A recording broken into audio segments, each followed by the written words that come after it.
Well, hello there. Today is day 44, and we're going to be discussing a few things.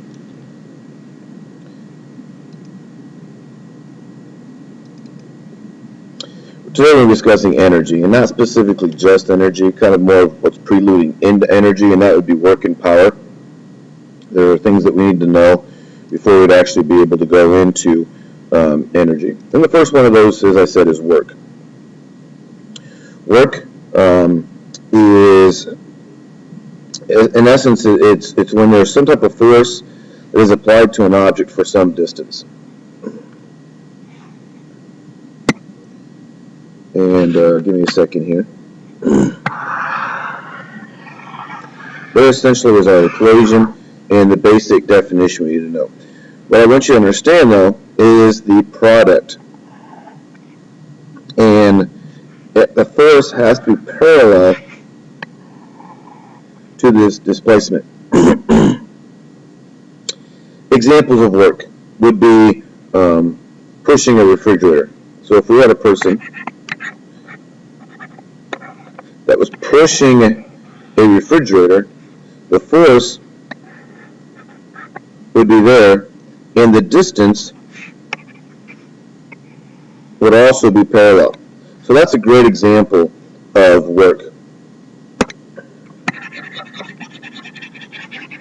Something that would not be work would be if we had a person,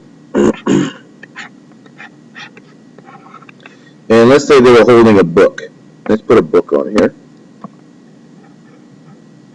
That's my book. And this person then were to be walking forward.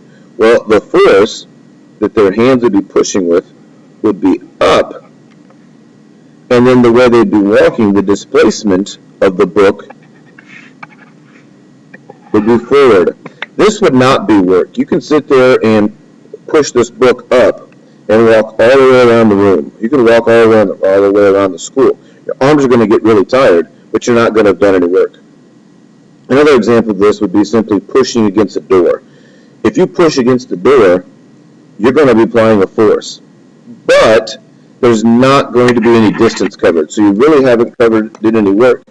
If you're pushing with a force and there's no distance in the same direction, you're not doing any work. Work can also, though, be down here. This is an example again of when you're pushing straight in the same angle. Cosine of x becomes the cosine of 0, and the cosine of 0 equals 1. So in this case, you'd just be taking your force times distance, and that's how we get this equation. The top one is when things are being pushed in a perfectly straight manner. But how about when someone is pushing at an angle, or they're pulling at an angle?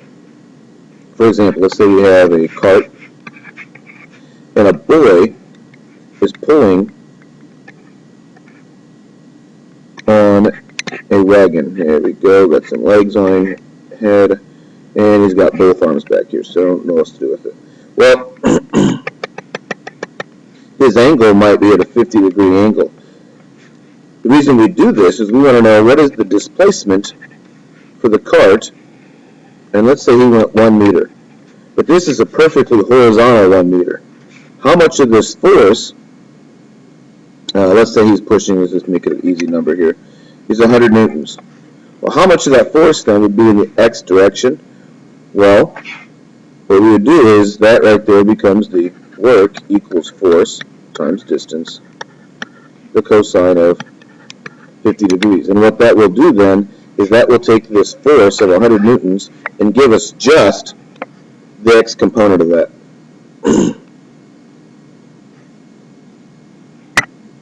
Here's an example. You're pulling your dog's leash at an angle of 23 degrees from the horizon, trying to get it to come 0.8 meters to you. You're pulling with a force of 100 newtons. How much work have you done? Well, you've got your dog. I have a great picture of a dog here. We have a green dog.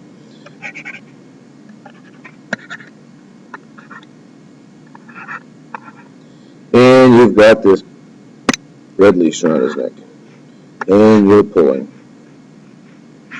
So, this angle is 23 degrees. We know that this is 100 newtons. How much of it, though, is in the x direction, or the horizontal direction, because it says it's going to become 0.8 meters for you. So I know that my force, I know my distance is 0.8 meters.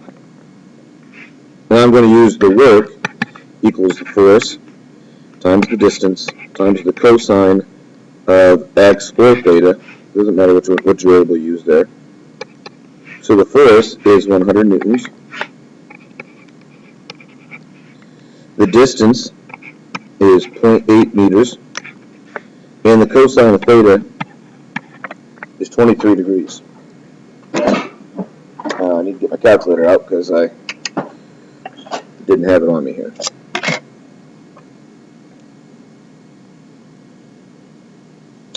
Yeah, we take 100 times 0.8, and I just realized that I didn't have cosine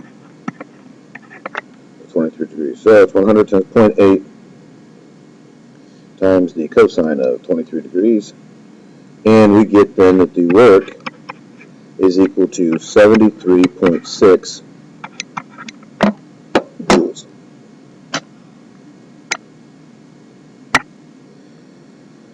We kind of already talked about this. The first one is carrying the book across the room. There's no work done. We discussed that because the forces are perpendicular to the displacement. In the second example, I want you to come ready to class tomorrow to talk about this, because we're going to discuss this example right here tomorrow in class. So make sure you take a second here to answer those. Right now, I'm going to just stop this and give you a chance to write that down, and be ready to talk about that. We have a second video that you're going to need to pull up over power, and it's going to last about 5 minutes. Hope you have a nice evening.